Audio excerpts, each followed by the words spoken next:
You are now listening to the smooth sounds of Love-A-Tia.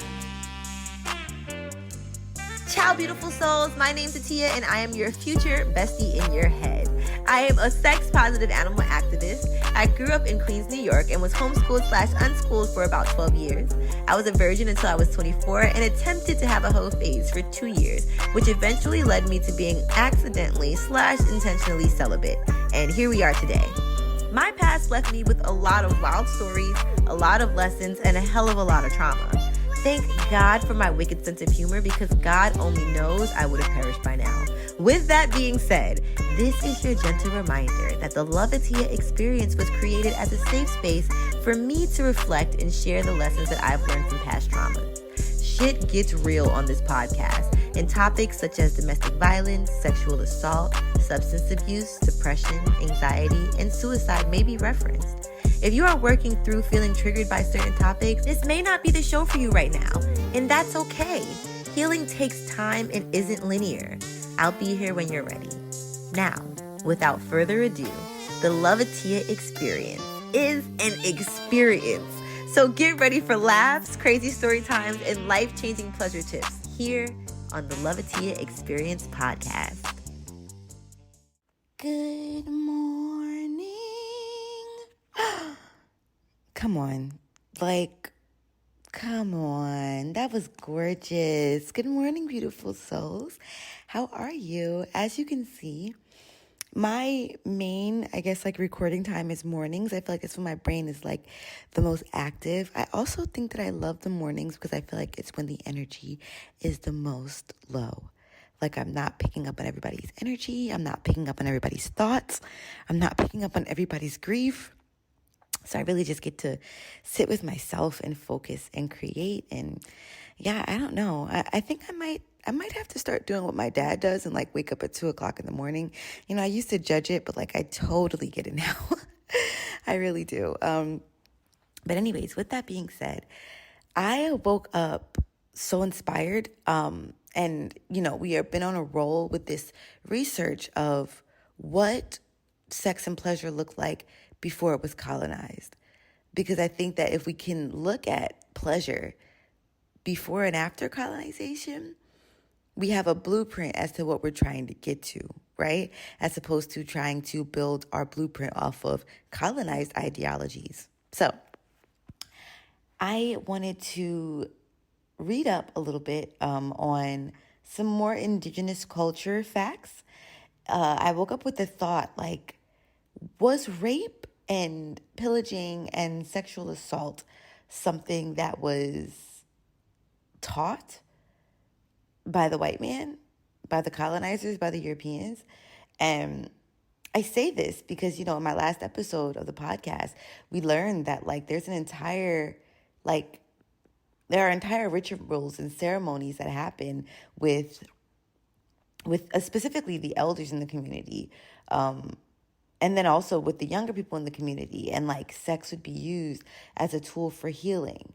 And I my mind sometimes clicks back and forth, right? When I read the story in the last episode about the old man who said he needed 12 girls and the 13th girl for himself, and those 12 girls I think were supposed to have partners as well. And then I believe that the sex that the partners had were all supposed to help the man heal. Now, granted, the man did end up dying, but I think that the peace or the healing that was brought to him from that ceremony maybe prolonged his existence. I don't know. So I feel like my brain still kind of goes there, right? And yeah, but was there perversion? Was this something that we were kind of conned into? I do believe in sex magic. And based on how exhausted I felt after each sexual experience, I know that there is a powerful energy exchange that happens. And I don't even think we know how powerful that is.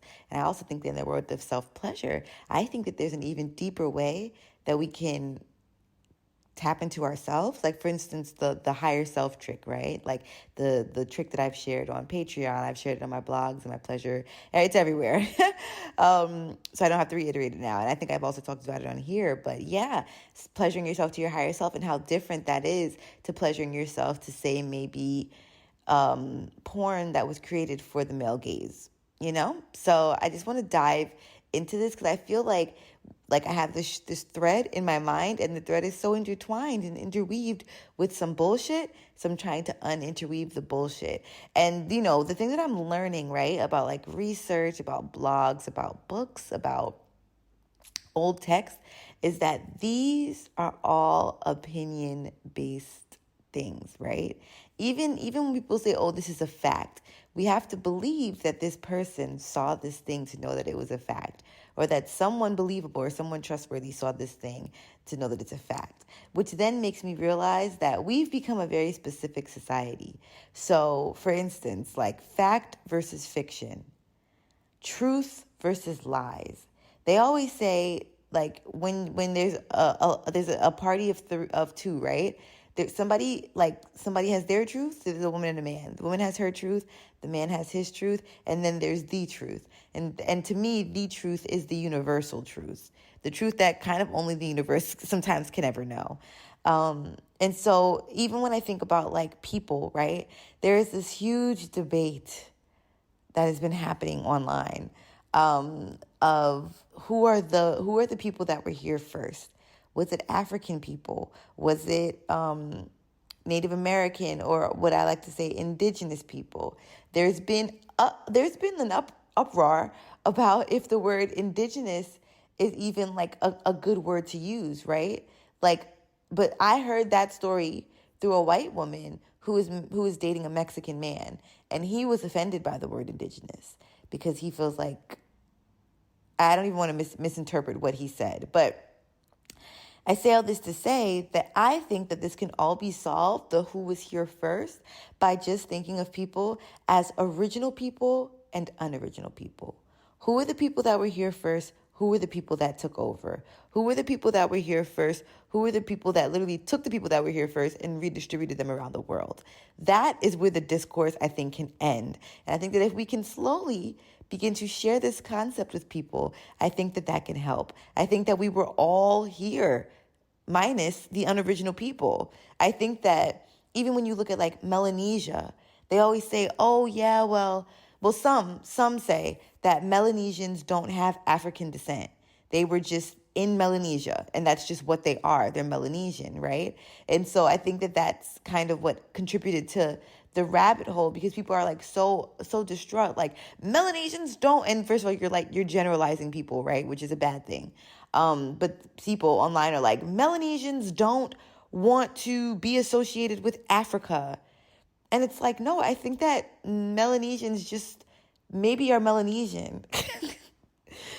I don't think that I don't know. I don't think that we were all, like, as Africans, we were spread around the globe fully. I think that before we were Africans, we were something else. Africa, I think maybe possibly is a concept that was created within like making the 7 continents. Because if we really break it down, the 7 continents don't even make sense.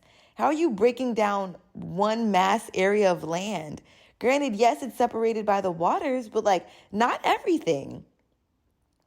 Even when I look at like South America and North America and the Darien Gap, you know what I'm saying? Like there are connectedness of the world. So are there oceans that separate Africa and North America? Yes. But then there are also concepts that like these oceans didn't always separate us. So yeah, I'm definitely just like, I just wanted to start off with this because I've been debating as if I wanted to share this online. And I don't necessarily know if the world is fully ready for this discourse, but I feel like the people who listen to my podcast are pretty open-minded, are very open-minded actually. And so I think that it's important for me to share this here, because I think that this can help a lot of the discourse, especially when it comes to my beliefs. It's just helping me realize that like everybody has their own beliefs, and it's up to you to choose which one you feel resonates the most with you. Because I wasn't here from what I can remember, which is what I like to talk about all the time, is remembering, right? Like we were really taught to forget. And so I hope that one day during a shroom trip, I can remember. I think that that's also one of the reasons why a lot of plant medicines are not available or, are not promoted in Western civilizations, as opposed to in non-Western civilizations. Plant medicine is very normal. You can go to Peru and do ayahuasca. You can go to Costa Rica and take a shroom trip. You can go to Mexico and take a shroom and take a shroom journey. So I do think that the control is to lead us to, or is to contribute to the forgetting.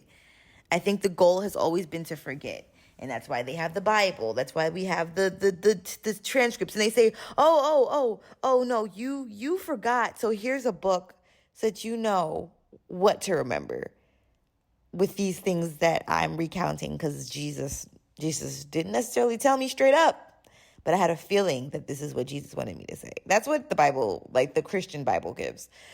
So that has always jacked me up, because I'm like, that's opinion based. And like, we are literally basing our religion off of opinions.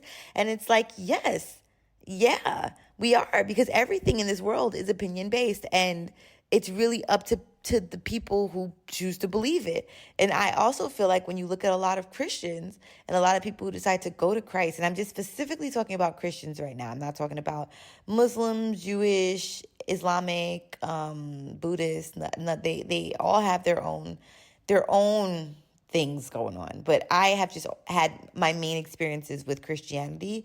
Although I didn't necessarily grow up Christian, like we grew up celebrating Kwanzaa. I did go to an after school in a church, and then I went to church in that church to be with my friends.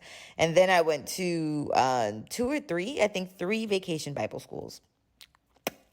3. So yeah, and like multiple times actually. So if you really want to count, it's like 8 or 9. But anyways, I say all that to say that a lot of the times when I've seen my people in my life go to Jesus, it's when they're in like deep turmoil and like deep pain. And it's almost as though they turn to religion and they turn to Jesus to like validate their pain. It's like, yes, Jesus, punish me. Like that. It's all about punishing and sins and asking for forgiveness and feeling like you're wrong and feeling like you know what I'm saying? And then you read the Bible to remember the stories that further remind you that you are wrong. And these are the people that created this narrative. Like, these are the people that you have to live for their sins now. And so that's why I think a lot of people that are kind of, I don't want to use the word, I'll use the word vulnerably minded. Just like think about COVID, the vaccine, the tests, all of that. Like there was so much, the face masks. They were all just trying to test who can we control with our fear, and who can we demonize? How can we get people to start demonizing the other people, right? And then that's when they came out with the fear factor of, oh, if you don't get the vaccine, you are killing people. They literally were like, you are the murderer. Not the virus that was created. No, you are the murderer in this situation because you decided not to get a shot. So it's all in all about control. And I think that prior to colonization, control wasn't a concept. I truly believe that it was symbioticness, like the symbiotic relationship between the humans and the elements. Even when they talk about like hunter-gatherers, yes, I'm vegan, but I will say that one thing I respect about the indigenous communities are that when they would kill an animal, it was very spiritual. It was very respectful. And if I'm not mistaken, I believe I don't want to use the word that's derogatory, but I cannot remember the word that is correct for the people that live in colder climates. And the word that I once knew for them was actually apparently a derogatory term that was created by colonizers, which I truly didn't know. So, and I think that it was created to like, yeah, I don't even want to like put misinformation out there, but it was definitely derogatory. So them though, those people of colder regions, the original people of colder regions, would use the hide of the animals, would eat the meat, would use the fur, would, use the organs, would use the eyeball. I'm saying like they would use every single part of the animals out of respect for them. Probably the blood as well too, I believe. And so I believe the same also goes for indigenous tribes and communities in other lands as well. The waste really truly became like colonization has literally fucked everything up. Like if we could just fully understand that as a concept, then I think that'd be helpful. So now that I've shared my opinion piece on all of this, I think that it's important for us to read some other researched opinion. And again, my opinion is based off of just research that I've done over the years. So we're going to do actually a mix today of research for Native American or more so indigenous, because I don't necessarily like the term Native American because I don't feel like America exists. I don't think America exists. I don't think that like any of these places that were named as such exist. I think that they just are what they are. They're the earth, they're the land. And even though if earth is the word. I will just say though quickly that in Mexico, the word Mexico in, I believe, the language Nahuatl, if I'm saying it correctly, which is like one of the Mayan indigenous languages, Mexico means belly button of the moon. Tell me that's not stunningly beautiful. Like, I literally wish my name was Mexico because that's just gorgeous. And technically Mexico, which is even like, oh, chef's kiss. So I was originally going to dive into like what the research that I've studied, right? But then I came across this Reddit thread and then it just really had my mind going because as much as I'd like to fully believe that like colonizers did absolutely bring like like deeply seated patriarchal views, like violence, rape, disease, sickness, illness. I do believe that they brought a lot of that. When I really think back, right, like I think I mentioned in this and I'm going to look back at bonobo monkeys. I think I mentioned that. But when I really look back at nature is usually the thing that gives me the answers because as much as we try so hard to act like, oh, we're better than animals literally, to me, are a reflection of the different types of people that exist in this world. And once again, like it's not just black and white, right? So like, although yes, I tried to narrow the species of people down to be like original versus unoriginal, there are still so many different kinds of ways of being within the original and unoriginal groups, right? Because not all unoriginal people are colonizers. Not all unoriginal people are destructive. But I do think that through lineage and through teachings and through belief systems that it just feels like a majority. So same for like the original people, right? Are all original people filled with peace and love and like sustainability of the earth? No. Is that partially due to colonization? Yes. And brainwashing and the patriarchy and miseducation and religion. Also though, the patriarchy is not just a human concept. It's actually a concept that is seen throughout a lot of nature. But so is the matriarchy. And I have a whole episode about matriarchal societies. But I do think that the three that I can remember right now, I think are, I know it's elephants, I know bonobos, and bees. I really actually want to say lions. And I know that people think, the king of the jungle. No, that whole shit is run by the lionesses. They really run that shit. And so I believe it's lions and hyenas. And it's a whale. Is it blue whale, gray whale? I think the blue whales. But anyways, and that's just based on research, right? But like, who knows how many studies have been found to actually find other matriarchal societies. So anyways, check out that episode and I'll do some more research on that. But I did just want to say that once again, even when it comes to indigenous communities, indigenous tribes globally, right? Not just in the Americas, but globally, we're talking about people. We're talking about men and women. We're talking about human beings. So yes, I do think that colonization exacerbated it, exacerbated the violence. But I do know that like back in the day, there were tribes and colony or clans they call them that were. I think they actually do indigenous people are indigenous people okay with tribes, like the word tribe. Now, I use they and we interchangeably because I do have indigenous lineage on both sides of my family, my mom and my dad's side.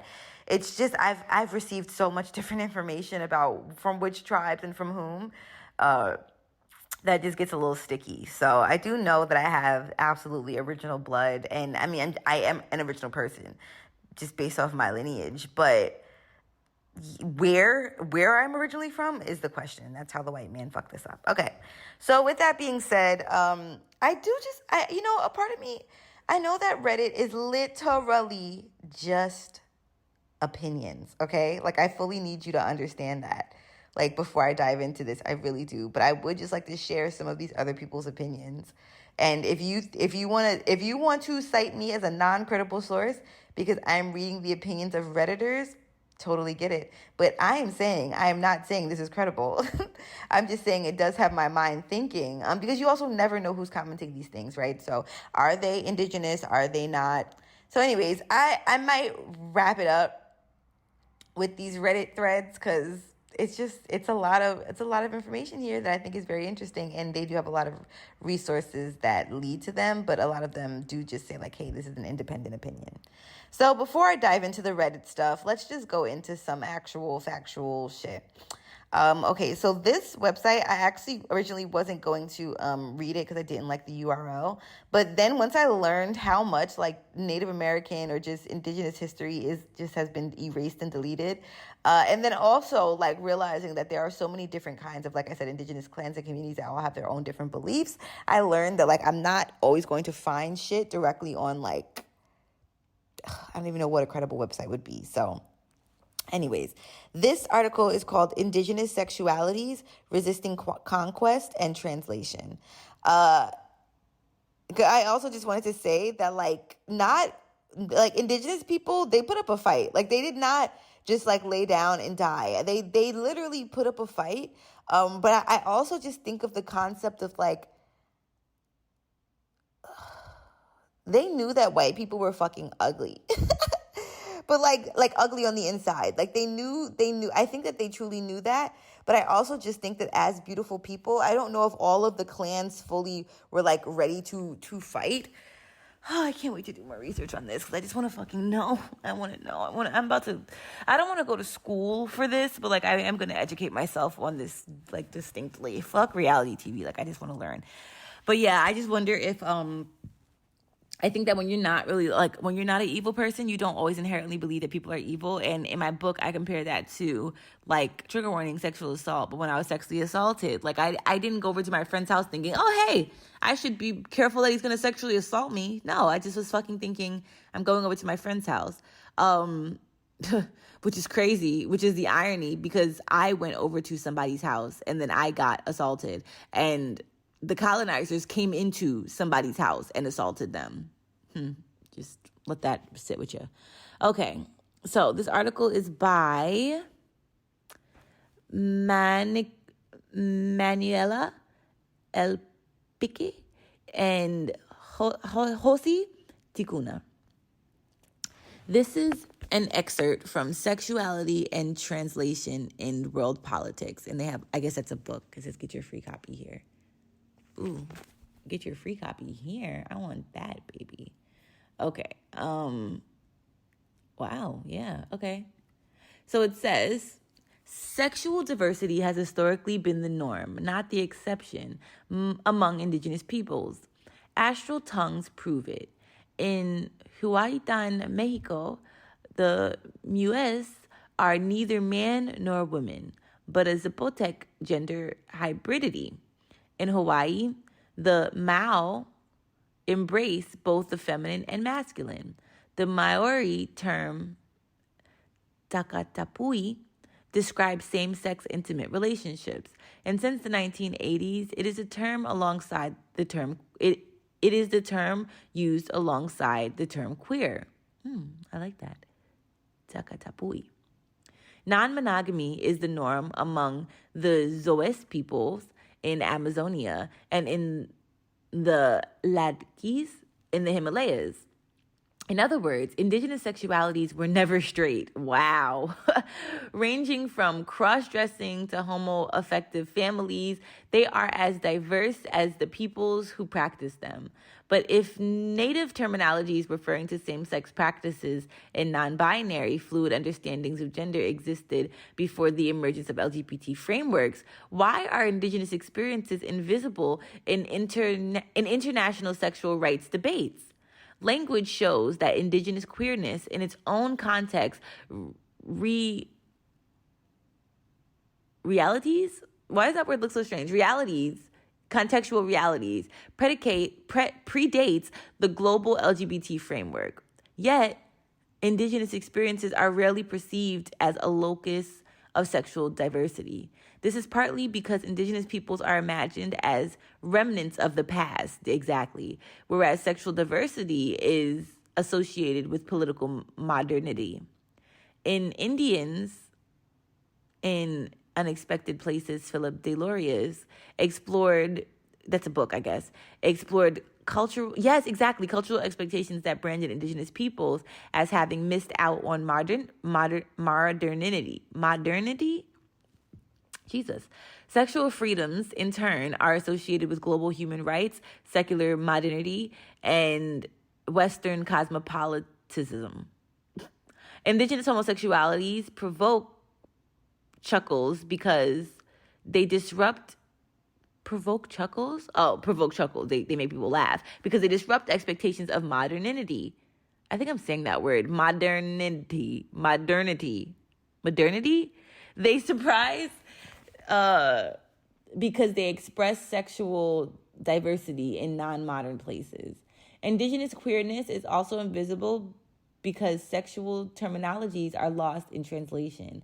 The meanings of gender roles and sexual practices are cultural constructions that inevitably get lost when they are decontextualized in culture and linguistic translation. The spectrum of indigenous sexualities does not fit the confined Western registries of gender binaries, homosexuality, or LGBT codification.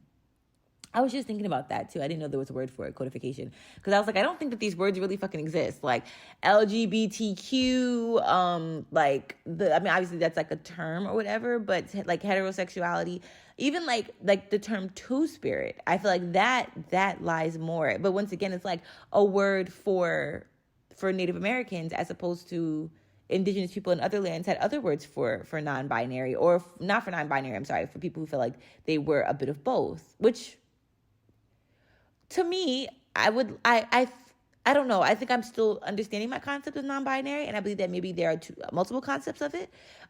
Because I would like clarification. If when you are non-binary, do you just in my mind do not conform to the binary, right? So you are neither man nor woman. But I think that once again it's a spectrum, right? Because there are people who are non-binary and they are he they, or they are she her. So I don't think that's the same as being a two-spirit, if I'm not mistaken. But please, somebody email me and let me know. I really want to learn. Okay. So it says, did I read this part already? LGBTQ. Yeah. It is not these idioms that are untranslatable, but rather the cultural and political fabric they represent. Indigenous sexualities define contemporary LGBT and queer frameworks. Queer debates do not travel well, whether in space or in time. The idea that a person is homosexual, for instance, stems from contemporary assumptions of sexual identity and is only possible after the intervention of homosexuality. That's from Katz, 2007. Mark Rifkin, 2011, asks, when Indian became straight because heterosexual vocabulary is as inappropriate to understand indigenous worldviews as binary imagination. The problem is not that the global sexual rights regime cannot account for the place of desire in pre-colonial societies. It is also that discussions of indigenous sexualities in English risk being anachronistic and misrepresentative. Indigenous sexualities are embedded in the impossibilities of epistemical translation, which I think kind of is saying what I'm saying. Like, yeah, what I just said about non-binary versus two-spirit. This chapter sheds light on the value of indigenous diversities for non-indigenous worlds. There are an estimated of 370 million indigenous persons in 90 countries, over 5,000 nations that speak thousands of languages. Indigenous peoples are as diverse as the processes of colonization. Are as diverse as the processes of colonization they continue to endure. Damn. There are many terms to refer to them: Indian, Native, First Nations, indigenous, and tribal peoples, because their experiences relate to a plurality of power relations that vary across colonial experiences. The term Indian was invented by colonial governments to subordinate vastly distinct peoples in a homogeneous legal status. Damn, that's information taken by Van Dusen, 2015. Indigenous is a political identity. Oh, that's interesting. Wow. Indigenous is a political identity. It refers less to a constructive who, what, than to the overness implied by it. I'm adding, as in there are indigenous peoples. It says Mohawk and Charity scholars K. That's a beautiful name. Alfred and Jeff Corntassel in 2005 defined being indigenous today as an oppositional identity linked to the consciousness of struggle against ongoing forms of disposition and assimilation by subtler, like SUBTLE, forms of colonization that spread out of Europe. This includes sexual colonization. As colonial powers appropriated indigenous territories, they tried to control, repress, and erase indigenous sexualities. Colonialization regulated indigenous gender experiences, supplanting them with Western sexual codes associated with Christian modernity. Scholars exposed the heteronormity of colonization, Smith, 2010, instead on the value to decolonize queer studies and queer decolonial studies. Then they quote two other people. We contribute a linguistic perspective to this debate. I'll just link this so y'all, because like quoting these people is weird to say it verbally. So just like click the link in the description if you want to like see who's saying what. It says indigenous sexualities resist translation as much as they resist erasure. Damn.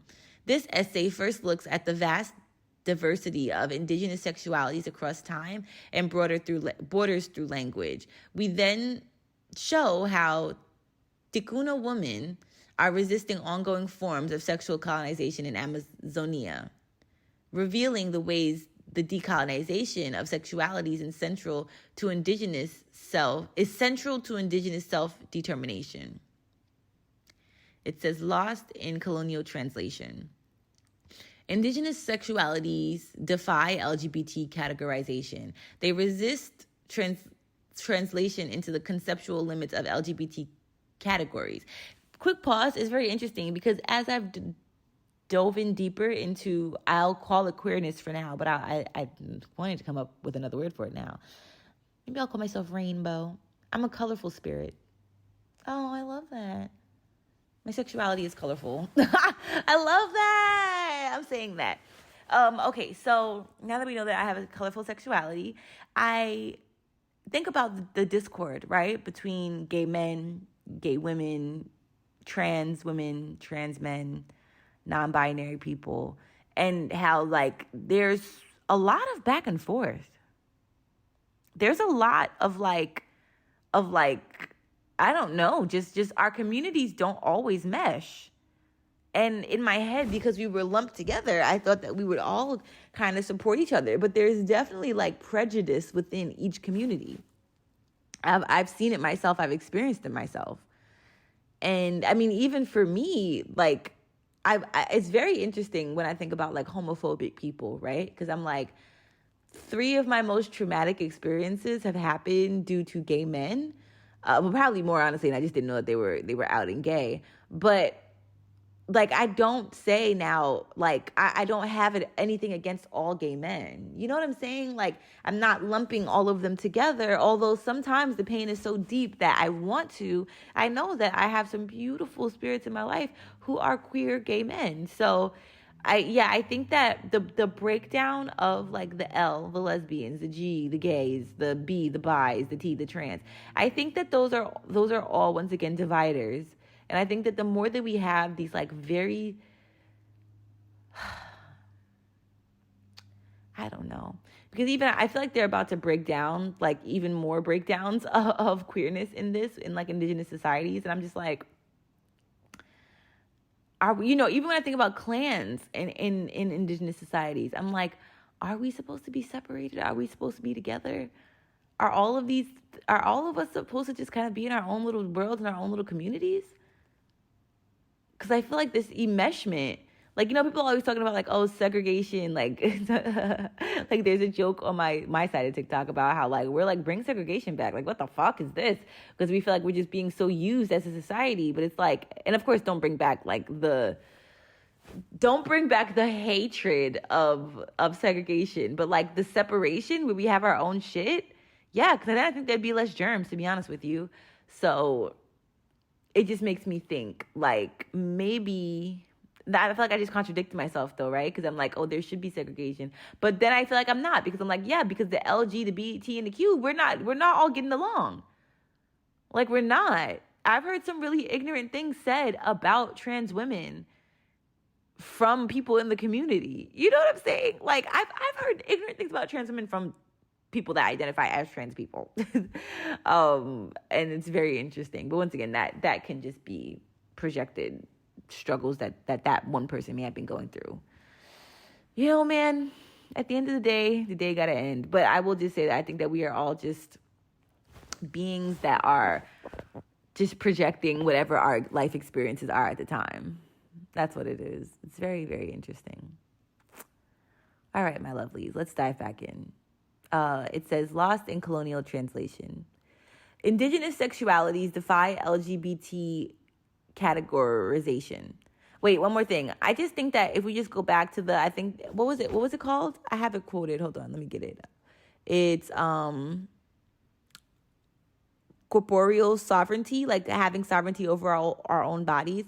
Yeah, I think that if we just dive into that and like paying attention to our own selves, like the selfishness that they say is so fucked up, I think that would make the world a better place. And then once we take care of ourselves, then we have the energy to be able to take care of others. Okay, so anyways, and so that's those are my final thoughts. It says indigenous sexualities defy LGBT categorization. They resist translation into the conceptual limits of LGBTQ categories. Huichitan, internationally depicted as a gay paradise, is known for having gender freedoms in stark contrast with the rest of Mexico. What? Where's that at? The Zapotec Society recognizes muses? No, muesches. Wait, the X is like a sh. Muesches. I don't know. But I know it's like a esh. Muesches? I have a list, but it also doesn't help. I just want to respect it, though, as a third gender. Oh, wow.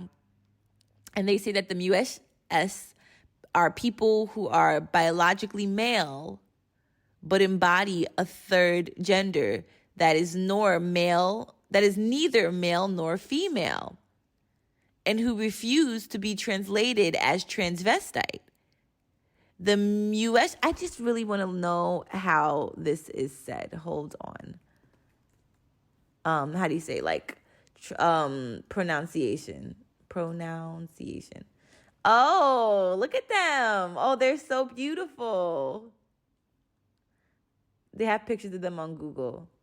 Mouche. Mouche. The mouche, a recognized term, third gender among the Zapotec people in Oaxaca, maintain traditional dress, the Zapotec language, and other cultural traditions that are less prevalent among broader Zapotec communities. Okay, wow. Oh my God, I think I know somebody who's Mouche. Oh, I want to ask her where she's from now. But like in like a non-creepy way. Like, okay, anyways. Mouche were traditionally seen as a blessing by the gods, and they remain an integral part of society. Mouches cannot be reduced to LGBT categorization, nor can their experience be exported or replicated elsewhere. They are better approached from queer understandings of sexuality as fluid. Elders say that in ancient pre-colonization Zapotec language, there was no difference when referring to a man or a woman. There were no genders. Wow. In ancient Zapotec, la ave referred to people, la ame to animals, and la ani to inanimate objects. Wow. There was no he or she. This changed with... My fucking God. This changed with the arrival of the Spanish conquistadores, who introduced the feminine and masculine genders, who are to translate Mouche in languages that are structured. What exactly? I'm sorry. It says, how are we to translate Mouche in languages that are structured around gender? The Mouches are just one example of many sexual registries that were lost in colonial translation. Oh my God. This shit is crazy. Celebrations of non-heteronormative sexualities abound before the arrival of Europeans in 1492. Same-sex relations were celebrated in Moshe pottery, and that was AD 15-200, along the northern Pacific coast of contemporary Peru. Mouche stirrup spout vessels depict a variety of sexual acts, but rarely vaginal penetration, emphasizing male genitalia and the movement of fluids between bodies as a form of communication. In the Pacific Islands, Maori carvings celebrated same-sex and multiple relationships. Te awa tuku. These names are so beautiful. In the Andes, the Incas, is that what I was thinking about, the Incas? When I was talking about I think I was talking about the Incas, guys. In the Andes, the Incas summoned a queer figure called Chuqui Chinche to mediate a political crisis in the late 15th century. Wow. The Chuqui Chinche, a revered figure in the Andean culture, was the mountain deity of the jaguars. It was also the patron of dual-gender peoples who acted as shamans in Andes communities. These Warmi, men, women, cross-dressed to mediate the dualism of Indian cosmology, performing rituals that involved same-sex erotic practices. They embodied a third creative force between the masculine and the feminine in Indian philosophy. Colonizers had a hard time, exactly, of course, recognizing native sexualities for what they were. Colonial chronicles from the 16th century to the 18th century describe non-binary sexualities, telling of genders they could not comprehend or accept. Gathered colonial documents reporting such accounts. Oh, this person, Will Roscoe, gathered colonial documents recording such accounts. French expeditions in Florida described hermaphrodites along the Temecula Indians as early as 1564. Colonial engravings depict them as warriors, hunters, and weavers. In the Mississippi Valley, French colonizers reported a third gender called Ikuiteka in Algonquian language. Males who adopt gender roles. They went to war, sang in communities, and participated in council. According to colonial reports, they were holy, and nothing could be decided without their advice. Another French colonizer, de Montigny, described males that did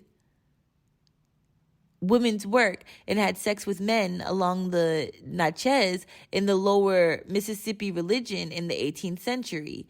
In what is now Texas, the Spanish Cabeza de Vaca reported men who dressed and lived like women. Even Russian traders in the sub-Atlantic regions documented gender diversity among Native communities in what is today Alaska. Wow. Despite Russian efforts to suppress third genders, the Chugash and Kanig celebrated those they called two persons in one and considered them lucky. You know what's so funny? Quick opinion piece is that like I had always believed that like the white man always tried so hard to like demonize like gayness, right? Like homosexuality. But it's literally been seen in nature over time. Like it's been seen throughout nature for decades. And so yeah, I just wanted to say that. I think that people have always said that like they felt like the white man brought homosexuality to like indigenous peoples or whatever. They definitely brought disease and they definitely brought like sickness and like alcoholism and stuff like that. But I definitely do think that like homosexuality has existed forever. But not just homosexuality. I think just like sexual fluidness. I think that that's just it. It's just sexual fluidity has existed forever and has been a natural thing and has been revered. I think I really want to write a list of everything that has ever been deemed as like bad or demonic or sinful, because those seem to be the things where our power lies the most. And you know, yeah, I'm sorry. You said like a really radical thought that I probably shouldn't say on here. Okay. It says, and they were considered as lucky. Linguistic registries show that indigenous peoples are approach gender fluid. And also you see how they say indigenous, but they're speaking about multiple different kinds of indigenous people. Okay. Linguistic registries show that indigenous peoples approach gender as a fluid affair. And I say that to say that means that's because all, like they're talking about the original people of all of the different countries. And I feel like some people, when they hear indigenous, they simply just think of Native America. I mean, I'm sorry. They simply just think of North America. And it's like, no, baby, they were worldwide. It says, linguistic registry showed that indigenous peoples approach gender as a fluid affair because conquest and assimilation. And mind you, we're talking about gender. We're not even talking about sexuality right now. Roscoe's Linguistic Index documents language for alternative genders in 150 tribes in North America. Alternative genders existed among the Creek, Chickasaw, and Cherokee. In Navajo language, Nadelihi means the changing tone, the changing one. Wow, that's deep. There are fish that can do that. No, stingrays can get themselves pregnant, but there's another species that can turn itself into a woman. It's not shrimp, right? Because can shrimp do that? I know the men have babies, but I'm like, when they get impregnated, are they men? Yeah. Okay. But anyways, the changing one. And then in Osage, Omaha, Kansa, and Otu languages, the term mihugwa or mihuga literally means moon instructed. What? referring to the distinct abilities and identity that the moon conferred them. Whoa, that word is so beautiful. First of all, what is the word confer? To grant or bestow, to have discussions or exchange. Oh my God, how do you pronounce this? That is so beautiful. Oh my God. What the hell? Okay, they don't have it. They're not. Oh, but I just found another article about this. Okay. All right. So it says, and it means moon instructed, referring to the distinct abilities and identity that the moon conferred them. Wow. Alternative genders were often associated with sexual powers.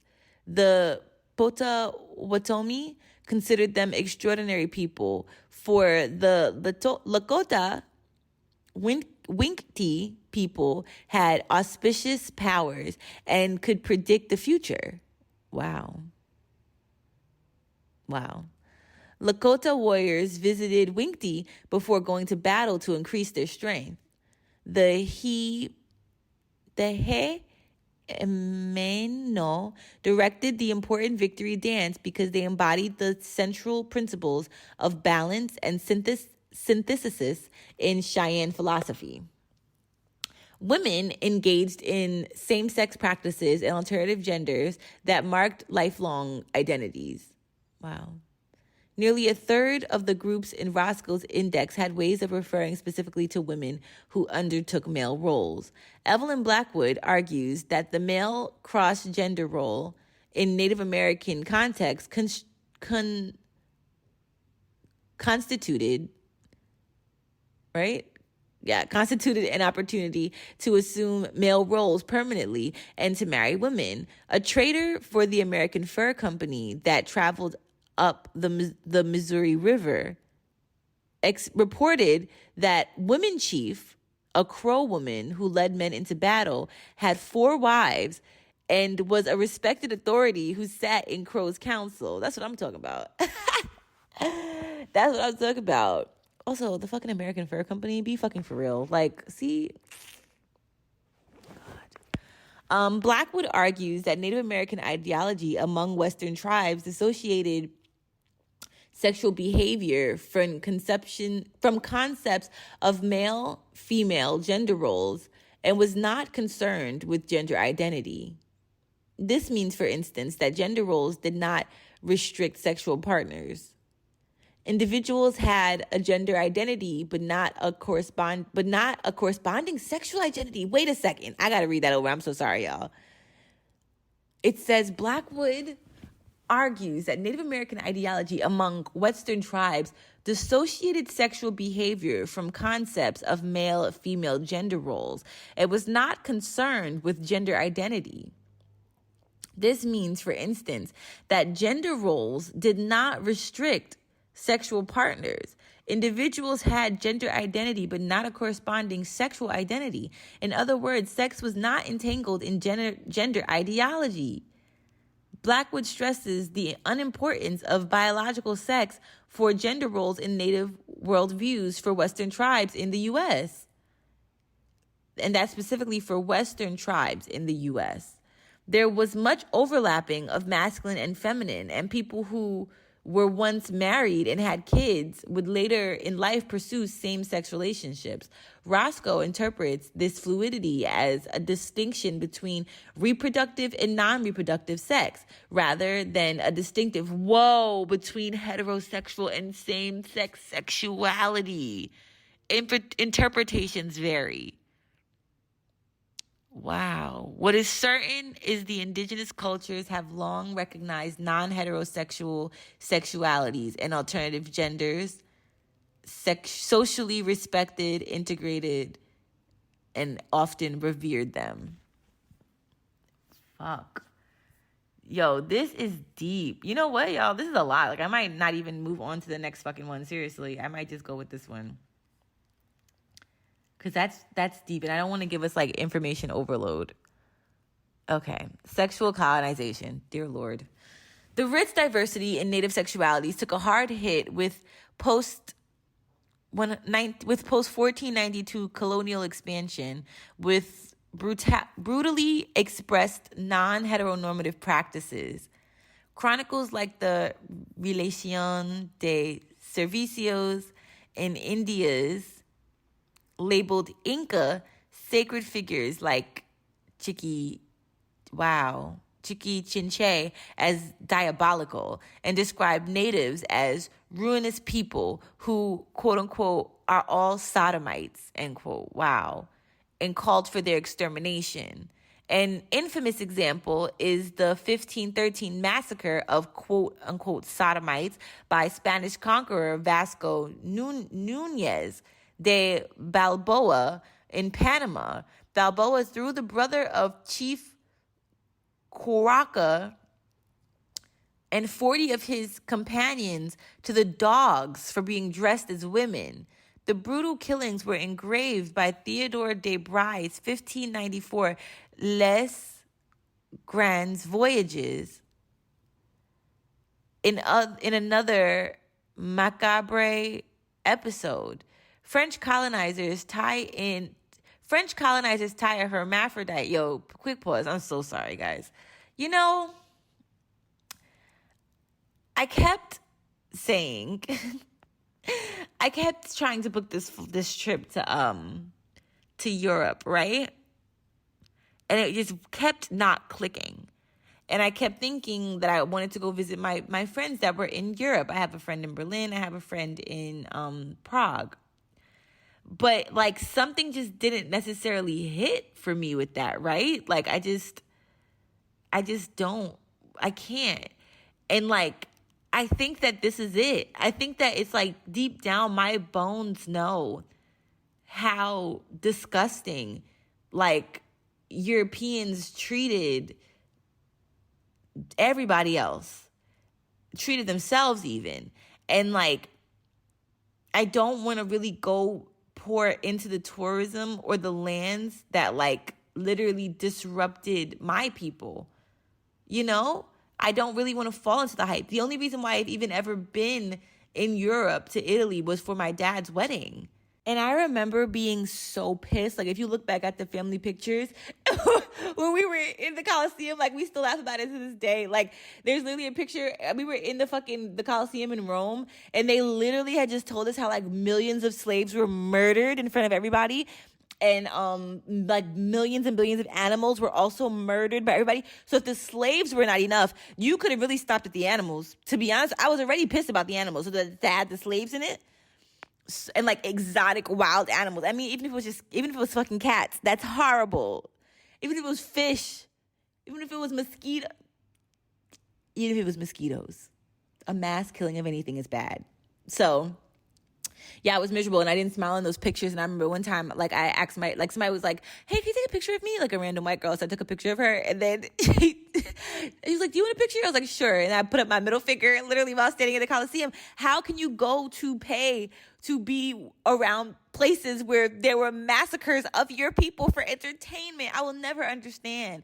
So yeah, I honestly don't think I'm doing a Euro trip. I don't know if I'll ever do a Euro trip unless I'm getting paid by the fucking national government for it.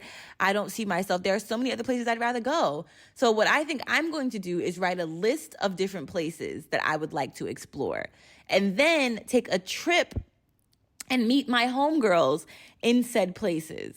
I think that should be what is done, because there's a bug flying to my window and I feel like that's confirmation. Hi, sweet pea. Cause yeah, it wasn't resonating. And I'm like, I'm going to spend thousands of dollars to go somewhere I don't really want to go, where the energy is not what I want. And I always said, I want to travel where the energy is good. And I've traveled to some places in Mexico where my spirit has just felt so cleansed. And then I've traveled to places in America and my spirit has felt like a demon sucked it. So just say that. All right. And he killed them. Fed them to the dogs. It says the brutal killings were engraved in Theodore. I said this in his voyages. In another macabre episode, French colonizers tie a hermaphrodite to a cat. tied a hermaphrodite to a cannon in northern Brazil.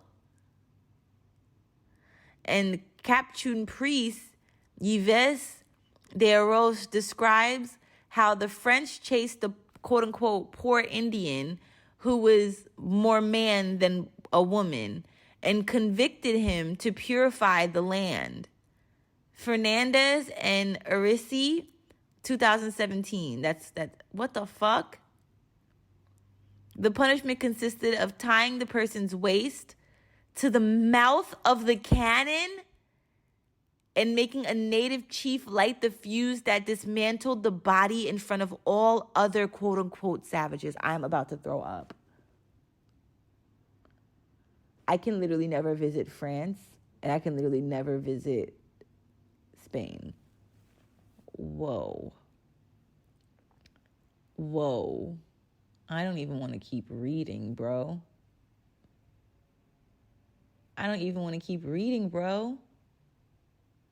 Oh my God, rest in peace. But I swear, I hope that in a lot of indigenous cultures, sacred rage is real, and it's a thing. Believe me, I felt it. Not everybody has it. Only the indigenous people, which is why unoriginal people seem so like their rage is so weird, like their rage is so destructive. In a bad way, whereas sacred rage disrupts the disruptive. So I like to believe that that's why the system's imploding now, because of the horrible ways. It's you try to make us forget, but the ancestors are forever going to be a fucking reminder to you that they'll never forget. You can't, that's how powerful our spirits are. It says, perhaps European colonizers could not understand native sexualities. They did not have the words to. They could not recognize sexualities differing from their own, and generally associated native sexualities with immoral, perverse, and unnatural sexualities.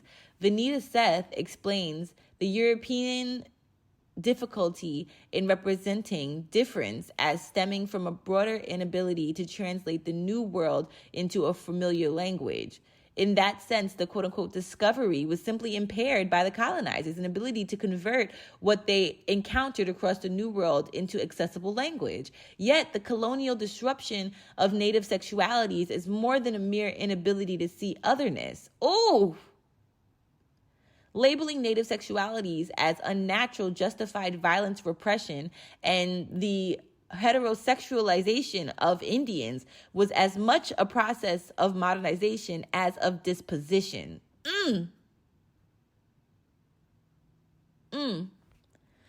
Esteval Fernandez and Barbara Arisi explain how the colonization of the native sexualities imposed a foreign configuration of family and intimate relations in Brazil.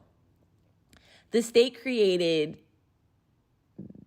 bureaucratic why does bureaucratic look so weird? Bureaucratic structures to civilize the Indians. In the 1750s, the Directory of Indians established administrative control of intimacy and domesticality that restructured sex and gender in daily life. Who is the Directory of Indians run by?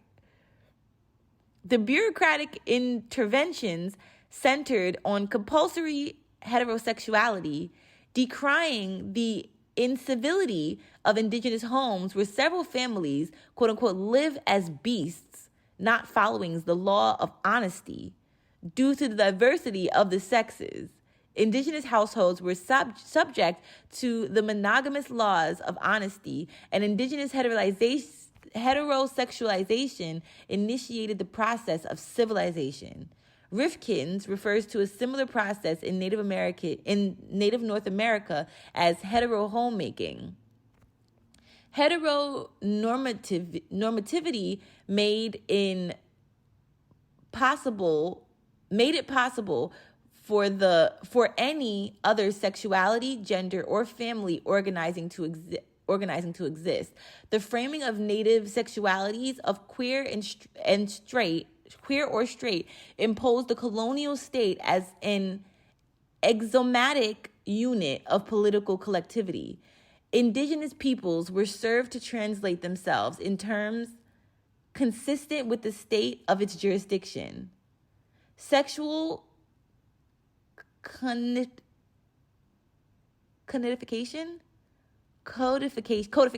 codification related to racial boundaries defining access to or expulsion from citizenship and property rights. Guys, I literally have had, I want to say, like 30 discussions with my mom about compulsory heterosexuality, right? And I knew about it as a concept, but I didn't know how deeply ingrained it was. And I don't want to get on the internet trying to act like I'm convincing people to be sexually fluid. But what I do just want people to know is that their sexuality, their heterosexuality, may not be as natural to them as they think it is. Because like the guilt that I feel about like whatever this thing is for men, because there's no word for it. It's not a yearning. I'm disgusted by them. But it's something in my body that it's still like, it's like I would like to have a man in my world somehow. And it's okay. It's okay for me to find ways for men to be re-entered back into my life, right? But like maybe not sexually. And that's where the compulsory hetero, but I didn't know of it to be this fucking deep, to where there were whole councils about it. Oh my God. Okay. The historical and linguistic archives are crucial even when they defy translation. They refer to social fabrics that have been largely disrupted, repressed, and destroyed. Each language brought a singular understanding of gender. Indigenous genders cannot be reduced to homo or transsexuality. It would be an anachronism to translate pre-conquest realities into contemporary frames. In pre-conquest societies, third genders were not an anomaly or difference, but constitutive. I know I'm saying that word wrong, whatever. As a whole. Thus, debates on whether to approach native sexualities as Derdash, Two-Spirit, or Derdash, Two-Spirit, or third genders miss the point. Exactly. I get it. Yeah, they're just people. Native sexualities cannot be reduced to the addition of more genders to establish sexual registries. Oof. They invoke complex social fabrics that are untranslatable in the limited framework of hetero-homosexuality. They invoked native epistemologies and worldviews beyond sexuality. Whoa. They evoked native epistemologies and worldviews beyond sexuality. It's so interesting because one of the biggest problems that I had when creating my company was trying to figure out how to say who my demographic was. Because I felt like, there are quote unquote men out there or people with penises who I think deserve the information that I'm providing. But I think that people with vulvas have been so diminished, right? Like just with our existence, that I think it's important to put a name to it of like woman. And that includes trans women. That includes non-binary women who have vulvas and identify as such, or maybe identify dually as non-binary and she woman. I don't know. But it's whoever feels like they're called to my site. And I think that the reason why it's been such a hard thing for me to understand is because, once again, it's a concept that I just don't get, like as woman and man, because that just didn't exist. You know what I'm saying? They literally have simplified our language and then made it more complicated. So I think that for the sake of what society knows now, I still need to refer to people as man, woman, non-binary, trans. That's what we know now, right?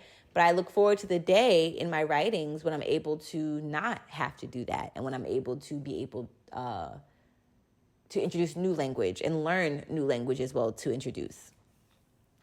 It says, centuries of sexual colonizing erased non-Western indigenous understandings of sexuality, but they are still there. During Brazil's national meeting of indigenous students in, I would love to go to that. In 2017, a group discussed self-discrimination through issues ranging from land discrimination to LGBTQ communities. Hold on, y'all. I just need to copy this to see if it's still happening. Yeah. Okay. A group discussed self-determination through issues ranging from land discrimination to LGBT issues. Tipuisi Monoki said that homosexuality is taboo among Indian communities, but it exists. Today, indigenous peoples often utilize the global sexual rights framework for self-representation and rights claims. In 2013, the Inter-American Commission on Human Rights of the Organization of American States heard the testimonies of elected officials at the panel, Situations of the Human Rights and Lesbian, Gay, Bisexual, Transgender, and Intersex Indigenous Persons in Americas. In the U.S., at least 3 tribes have formally recognized gay marriage equally for same-sex couples. Indigenous sexualities resisted conquest and genocides in their own ways, with words of their own before and beyond the LGBT framework. Wow. Seriously, because it's like, once again, this is an agreement that we made, right? Who is it to say that somebody says you can't get married? Like, in America, it's the paperwork that, confirms that you are married. But there has always been like civil unions and non-conventional forms of marriage. It's just when they started bringing in the legality of marriage, I think those were like, that's why they added those perks, to try to like excite people about the concept of marriage. Child, anyways, so I can totally see how the indigenous people were like, what are you talking about? You could still get married at same sex. Like, what the fuck? Based on the fucking marriages that they've been facilitating, or unions, I shall say. All right, it says sexual resurgence in Amazonia. Resisting is exactly what indigenous peoples are doing in Amazonia. Originally, peoples in Amazonia have long had words to refer to non-heterosexual practice, and their language may be considered queer, but contemporary frameworks. In Tupinamba, Tibira is a man who has sex with men, and Cacao Aim Bergria is a woman who has sex with women. The documentary, Tibira Means Gay, I want to watch this. Documentary. Okay, gotta have so many tabs. Shows the variety of sexual identities in indigenous cultures, communities. Other languages have words for queer practices. Kudihos in Guaycurus, Guashu in Mbaya, Kunin in Kraho, Kudina in Kadiwe, and Hawakini in Hawaii. The Ticuna, one of the largest indigenous groups in Amazonia, speak an isolate language. In Ticuna, I don't know how the U's are pronounced, so I'm just going to pronounce it the way I think. Kaigueku. In the word, that describes a man who has sex with another man. Ingwe Tugu Megu describes a woman who has sex with another woman. But these words were unrelated to the rule of nations, a central principle of Ticuna society that organizes marriage among clans in rules of exonomy. In Ticuna philosophy, to marry well is to marry people from different clans, like we talked about the other day. A member of the clan of the bird, Iwi, can marry a member from the clan of the jaguar, but not a member of its own clan. Unions with the clan are considered incestuous and therefore unforgivable. In short, Tikuna unions are legislated among clan lines, not sex. Things started to change, however, with the recent arrival. Oh my God! Things started to change, however, with the recent arrival of evangelical missionaries, like the new neo-Pentecostal churches, who introduced different expectations about marriage. Rather than worrying about clans, missionaries are concerned with sex, more specifically with regulating sexuality. These churches have framed homo-affective relationships as sinful, progressively, that were uneventful couples under clan lines became abnormal lesbian couples in religious rhetoric. Forbidden love was displaced from within the clan to within one's gender. God, y'all. God and y'all. You know, I've been mourning my cat, right? I've been mourning her real bad. And I've been mourning my grandma and, everybody else that I've ever lost. But if I can just always remember, if I can deeply remember that they are like out of the system now, right? Like my cat is no longer a part of the pet food bullshit monopoly, right? Because that's what I feel like made her sick. The pet food and the vaccines, everything that was not natural to her. And I feel like my grandma made it out of, she grew up, when was she born? She was born in, I think, I don't want to say the wrong thing, child. I think she was born in the 40s.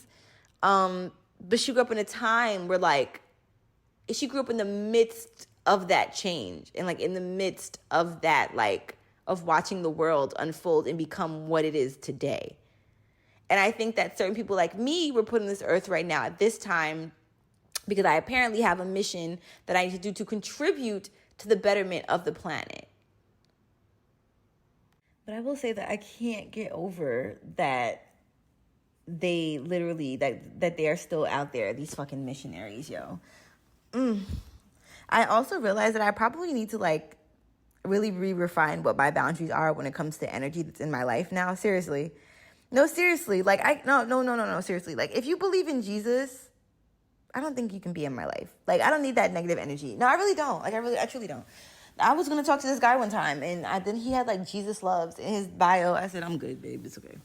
Okay. Homo-affective Tikuna experiences vary.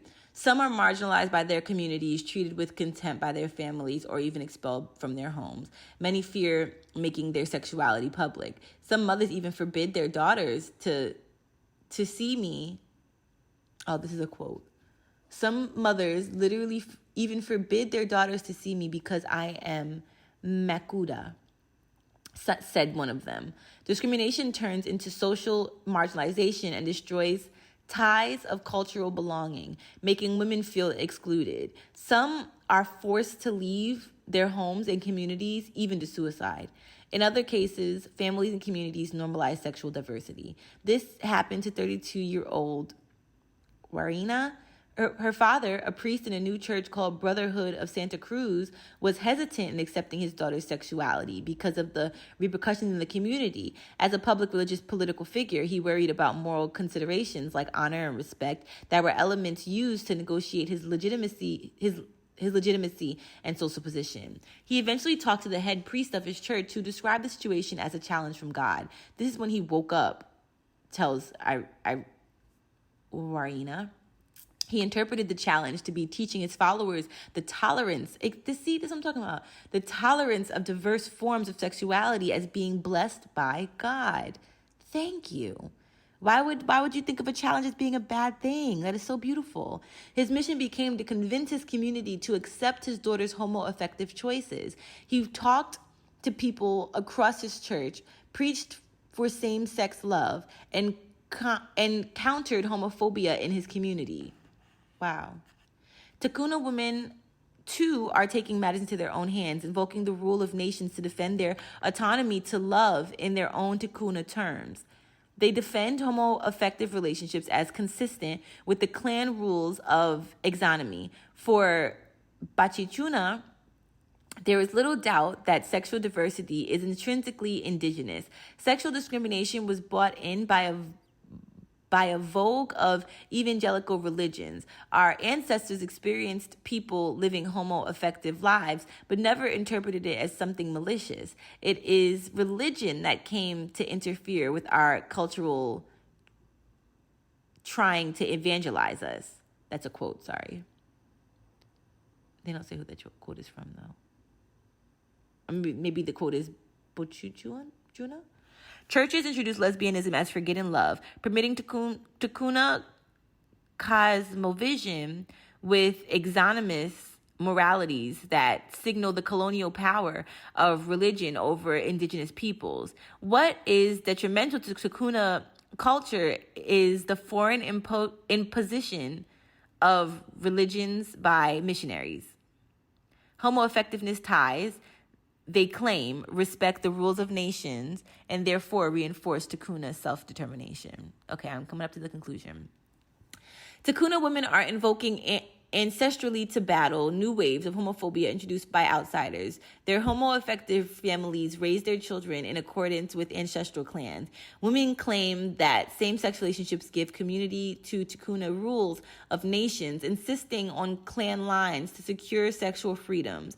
In their experience, culture and sexual autonomy complement one another. Takuna women are blending political registries, combining ancestral worldviews with current LGBT reference to defend sexual autonomy to their local context. In doing so, they are using sexual policies towards indigenous resurgence. They negotiate current policies to redefine their world for themselves, reclaiming the past to shape their futures. Are Takuna societies modern because they permit homo-affective love?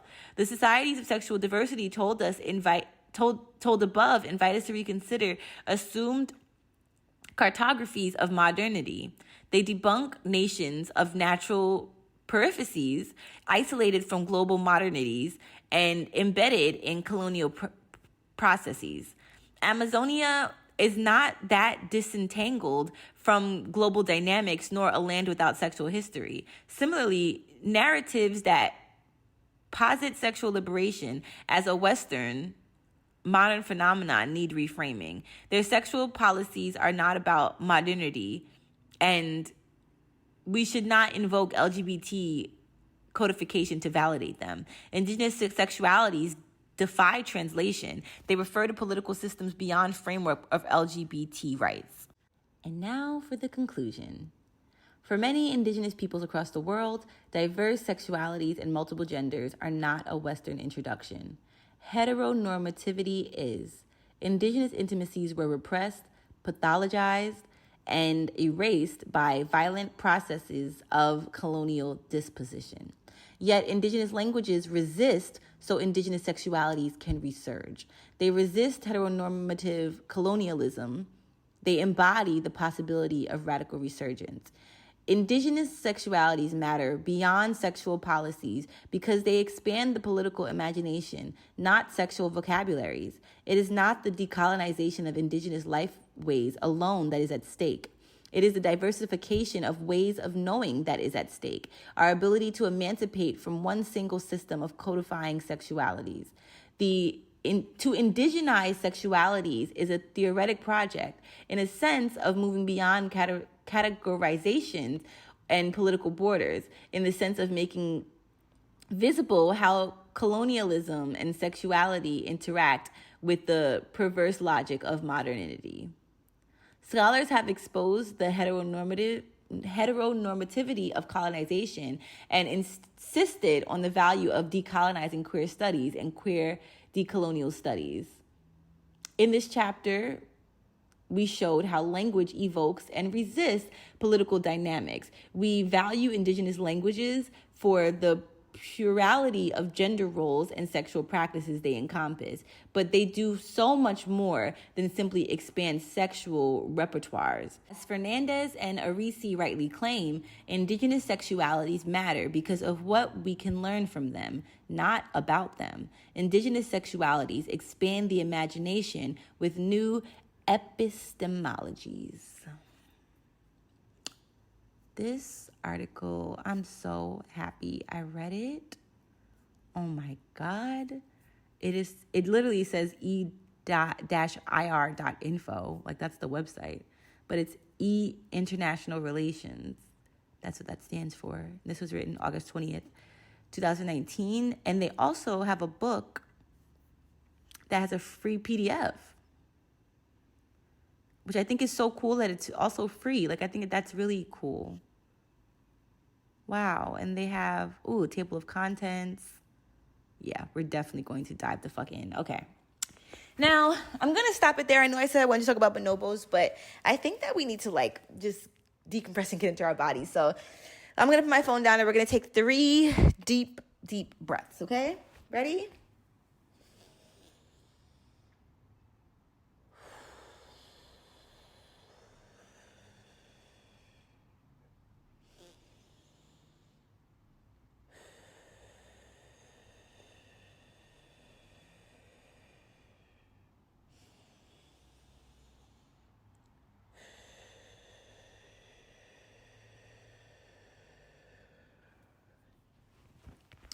And I'm also going to drink some water. I'm going to drink it on camera or on film this time so you can hear it. Make sure you drink some water to hydrate. Oh, why does that water taste like... And why it tastes like that? Okay, anyways, I'm so thankful for y'all. This was a great one. We learned a lot. We learned a lot. I can't even give a recap of what we learned. We just learned a lot. I'm holding my head right now. Please be kind to yourself today. As always, give yourself a hug for me. Give yourself a pat on the back for all this information you're retaining. I'm feeling hopeful. I'm feeling like I'm getting closer and closer to the answers I've been looking for. I feel like I'm understanding the deep work that I'm doing right now. I feel like I'm understanding why I am loving the solitude that I feel right now. I feel like I am understanding that I am not like everybody else. And that's why I have to stop trying to get people to get it, because I'm just going to spend my whole life trying to get people to get it. So that's where I'm at right now. Thank y'all so much. I love you all so much. And yeah, I'm really excited to continue to explore this and myself and the world and our history. Love you. Mwah.